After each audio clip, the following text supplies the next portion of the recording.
নমস্কার বন্ধুরা, welcome to আরকে sports. আশা করি তোমরা সবাই সুস্থ ও অনেক ভালো আছো। তো এই ভিডিওতে বেশ কিছু গুরুত্বপূর্ণ আপডেটস তোমাদের মাঝে তুলে ধরার আছে। সেক্ষেত্রে একটু স্কিপ না করে এই ভিডিওটা শেষ অবধি দেখতে থাকো। আর যদি এই চ্যানেলে প্রথমবারের জন্য এসে থাকো তাহলে অবশ্যই এই চ্যানেলটিকে সাবস্ক্রাইব করে রেখো। শুরুতেই যে আপডেটটা দিয়ে শুরু করব সেটা হচ্ছে আইএসএল এর ফিক্সচার নিয়ে। তো আইএসএল এ প্রস্তাব দিয়েছিল ফেডারেশন কলকাতার দুই প্রধান ক্লাবকে, ইস্টবেঙ্গল এবং মোহনবাগান দলকে, যে আইএসএল ডার্বি দিয়ে শুরু হোক। কিন্তু মোহনবাগান রাজি থাকলেও ইস্টবেঙ্গল এফসি দল রাজি ছিল না, কারণ মোহনবাগান দল চাইছিল ডার্বি দিয়ে শুরু হোক, কোনো সমস্যা নেই, কিন্তু ইস্টবেঙ্গল চাইছিল যে আইএসএল শুরুটা এত চাপ দিয়ে শুরু না করাটাই ভালো, তার জন্য কিন্তু তারা রাজি হয়নি। তো সেই মতো আইএসএল এর প্রথম ওপেনিং ম্যাচ কলকাতা ডার্বি হচ্ছে না, যেটা হওয়ার কথা ছিল বা হওয়ার প্রস্তাব ছিল, সেটা কিন্তু হচ্ছে না। আগামী 48 ঘন্টার মধ্যে কিন্তু পুরো ফুল ফিক্সার রিলিজ করা হবে ফেডারেশনের তরফ থেকে, এবং ওপেনিং গেম যেটা 14ই ফেব্রুয়ারি থেকে হওয়ার কথা রয়েছে, সেই 14ই ফেব্রুয়ারির যে প্রথম ম্যাচটা সেটা কলকাতাতে হতে চলেছে। তো কলকাতাতে যদি ম্যাচ হয়ে থাকে তাহলে অবশ্যই কলকাতার যদি ম্যাচ হয় তাহলে প্রথম ম্যাচটা হয়তো মোহনবাগান দলই খেলতে পারে, ওপেনিং ম্যাচে মোহনবাগান দল থাকতে পারে। দেখা যাক শেষ অবধি কী হয়। আগামী 48 ঘন্টার মধ্যে কিন্তু পুরো ফুল ফিক্সার রিলিজ করা হবে। নেক্সট আপডেট যেটা রয়েছে সেটা হচ্ছে বেঙ্গালুরু এফসি দলের সালেদ্দিন বাই, হ্যাঁ, এই ফুটবলারটিকে, মানে মরক্কোর এই ফুটবলারটিকে কিন্তু বেঙ্গালুরু এফসি দল ছেড়ে দিল। বেঙ্গালুরু এফসি দল না ছাড়লেও মোটামুটি এই ফুটবলারটি নিজের ব্যক্তিগত সিদ্ধান্তে বেঙ্গালুরু এফসি দল ছাড়লো, অর্থাৎ অন্য কোনো দলে সে সই করবে। নেক্সট আপডেট যেটা শেয়ার করা রয়েছে সেটা হচ্ছে ঈশান পণ্ডিত।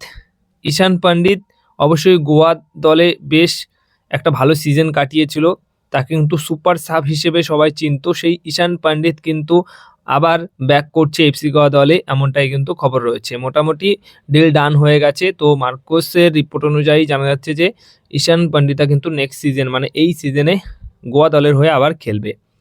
এবার যে আপডেটটা দেওয়ার রয়েছে সেটা হচ্ছে জয়েশ রানে, নিশু কুমার এবং বেঙ্গল এফসি দলের লেনদাঙ্গল, মানে একটা সময় খেলেছিল। তো লেনদাঙ্গল, জয়েশ রানে এবং নিশু কুমার একসাথে তিনটি প্লেয়ারকে পুরোপুরি চূড়ান্ত করে ফেললো ইন্টারকাশি এফসি দল, অর্থাৎ হাবাসের দল কিন্তু নতুন তিনটি ইন্ডিয়ান ফুটবলার সই করিয়ে নিল। অবশ্যই হাবাসের কিন্তু পছন্দের ফুটবলার রয়েছে জয়েশ রানে। তো পরিচিত তিনজন মুখ এবার খেলবে ইন্টারকাশি দলের হয়ে। নেক্সট আপডেট যেটা শেয়ার করা রয়েছে সেটা হচ্ছে হুগো বুমস। হুগো বুমসকে কিন্তু এই সিজনে তোমরা ইন্ডিয়ান সুপার লিগে খেলতে দেখতে পারবে না। আদনান হুগো বুমস অলরেডি জয়েন করে নিয়েছে মালয়েশিয়ার একটি ক্লাব সেলানগড় এফসি দলের হয়ে, সে কিন্তু সই করে নিয়েছে। অলরেডি প্রথম দিনের যে প্র্যাকটিস সেখানেও কিন্তু ভালো দমে পুরো দমে অনুশীলন করেছে। তো এই সিজনে তাকে লোন ডিলে পাঠানো হয়েছে। ওড়িশা এফসি দল কিন্তু একদম পুরোপুরি ছাড়েনি, লোন ডিলে ওড়িশা এফসি দল তাকে ছেড়ে দিয়েছে সেলেনগড় এফসি দলের হয়ে খেলার জন্য। নেক্সট সিজনে আবার ফিরবে। এবার যে আপডেটটা শেয়ার করতে চলেছি সবশেষে সেটা হচ্ছে মোহনবাগান দলের আপডেট নিয়ে। তো মোহনবাগান দল এই সিজনের জানুয়ারি ট্রান্সফার উইন্ডো থেকে কোনো সাইনিং করাবে। তো তোমাদেরকে বলে দিচ্ছি, এই সিজনে জানুয়ারি ট্রান্সফার উইন্ডোতে কোনোরকম সই স্বাক্ষর আর করাবে না মোহনবাগান দল। এই সিজনে তাদের স্কোয়াড যা আছে এই সিজনটাই এই স্কোয়াড নিয়েই খেলবে, কোনো রকম পরিবর্তন আসছে না। কিন্তু মোহনবাগান দলের নজর রয়েছে পাঞ্জাব এফসি দলের ইন্ডিয়ান প্লেয়ার, ইন্ডিয়ার আন্ডার-23 দলের হয়ে বর্তমান সময়ে তারা খেলছে, দারুণ একটা প্লেয়ার মোহাম্মদ সুহেল কেরালার ফুটবলার, 19 বছর বয়সী এই ফুটবলারটি রিসেন্ট একটি টুর্নামেন্টে ইন্ডিয়ার হয়ে দুর্দান্ত পারফরমেন্স করেছিল।